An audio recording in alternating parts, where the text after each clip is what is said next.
So, as the President of Lithuania, I would like to express my gratitude for the opportunity to discuss the issue of Ukraine today in the extraordinary meeting. I appreciate very much the bilateral and personal efforts made by Emmanuel Macron, President of France, and German Chancellor Olaf Scholz to participate in this process. I think those meetings with Vladimir Putin are useful, first of all, because it's possible to get direct contact and to understand the intentions of Vladimir Putin better. But this is also a very good opportunity to bring our message of our unity.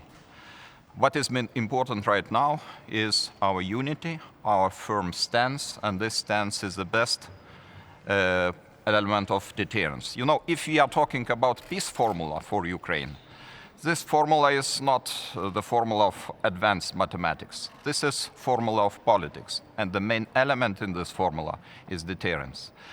So I think we have to be ready to provide all necessary support to Ukraine, financial, energy, military, and also economic support. Financial support is probably the key element of this, because right now Ukraine is suffering. Ukraine is suffering because of huge tension, because of loss of capital, loss of investment, and of course official reserves too. So it was a very timely decision by European Commission to spend 1.2 billion euros to have this program. I think we need additional financial resources, and probably they will be about them. It will be decided in the future.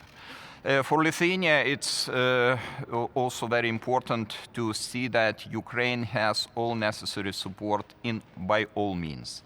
And we have very close contact with President Vladimir Zelensky. And Lithuania is also monitoring what is happening not only along the border with Ukraine from the eastern side, but also from the northern side. We have to talk more about Belarus, because we are monitoring the processes in Belarus which are really bringing additional concern. And not only talking about constitutional reform, possibilities to deploy nuclear weapons there. We see also a huge concentration of military capabilities in the territory of Belarus. This is about 45,000 military troops there already.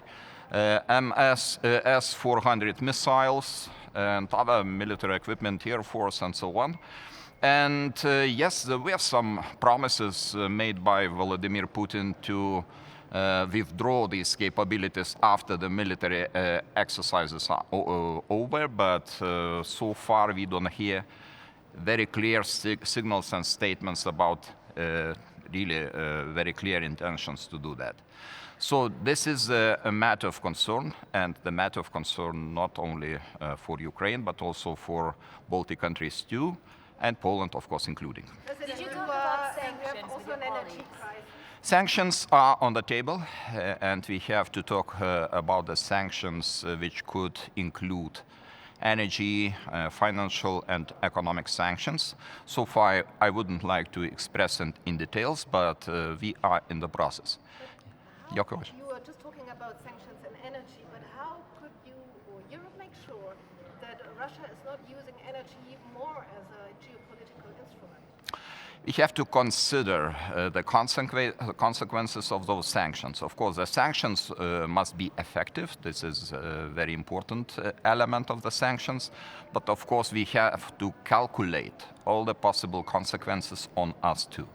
But this is important, and it should be in our pocket in order to just prevent Russia from unnecessary increase of tensions in this region. And sir, you mentioned Belarus. It's not a secret that Lukashenko depends entirely on Vladimir Putin at this point. Do you fear that he's his military puppet at this point? Unfortunately, I have to answer to your question positively. So he is a puppet for Vladimir Putin? Unfortunately, Belarus, and I want to be clear about it, Belarus just probably the last signs of independence in Belarus vanished after the presidential elections in 2020. So we cannot treat anymore the territory of Belarus as an independent territory. So it means that it's fully available for possible movements of military capabilities from Russia. And of course, this is a matter of concern, the matter of concern for neighboring countries. And this is the main issue. It changes our calculus of security in NATO format, absolutely. And I hope that NATO is, even now, thinking about it, considering this issue, and probably the decisions will come very fast. Lukashenko says maybe nuclear weapons. Sorry, too many questions at the same time. Sir, what Lukashenko today says, because this is very important, he said we could potentially welcome and station nuclear weapons if the security of our country is threatened. How big a threat is that for you? Okay, we have to be careful about his rhetoric, because not always his rhetoric comes true. But of course, we have to take such kind of rhetoric very seriously, because we are talking about very serious issues. Thank you. Thank you. I think it's possible, and so far Europe is succeeding and succeeds to have this discussion, and first of all to signal our statements, our commitment very strong. And this works. And if we will be able to continue like this, probably this will be the best element of deterrence. Thank you so much.